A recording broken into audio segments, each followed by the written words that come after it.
I know there has been a lot of discussion over the years as to how to pronounce Father's memorial name, which he says in Exodus 3:15 is his memorial name forever, Aulam.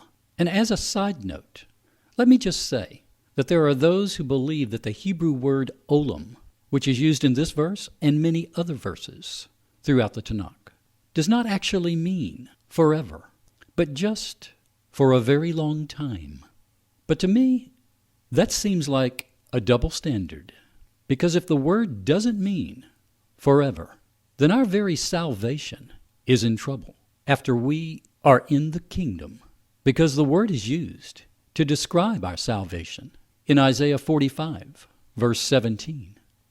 And Father's deity would seem to be in trouble also, because this is the word which is used in Psalms 41, verse 13, and also in Exodus 15, verse 18, to describe Father's very existence. And Father's word may not be established in heaven forever, as Psalms 119, verse 89 proclaims. I could go on and on, but let's be logical. When the Hebrew word Aulam is used, I do not see how it could not mean forever. I see no other word in Hebrew that means forever, except Aulam.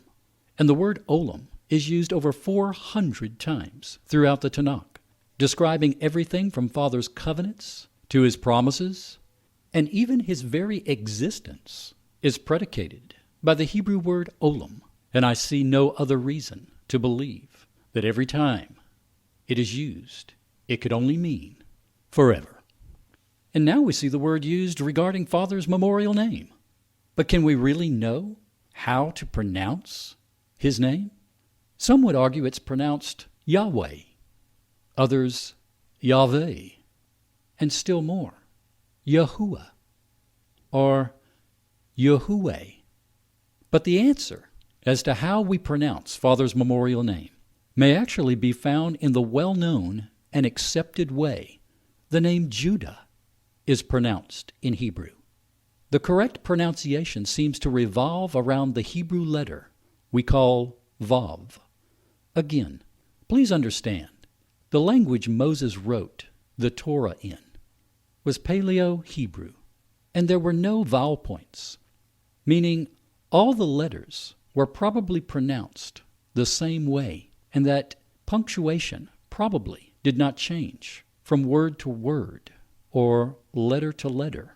This was a very simple and primitive pictorial language, but it was the language the Hebrews spoke and communicated with each other. And it was the language that Father communicated with his covenant children.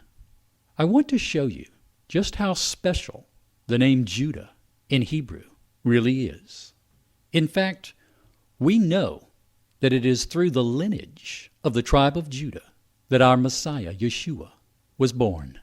And amazingly, the name Judah is actually Father's name, with the Hebrew letter Dalet added after the Vav.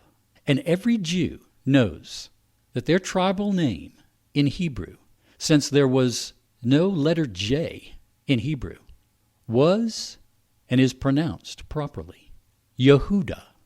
So if the first three letters are pronounced Yahu, then consequently it would seem only logical that if the proper pronunciation is Yehudah, then when you remove the Dalet, Father's memorial name forever would be pronounced Yahuwah.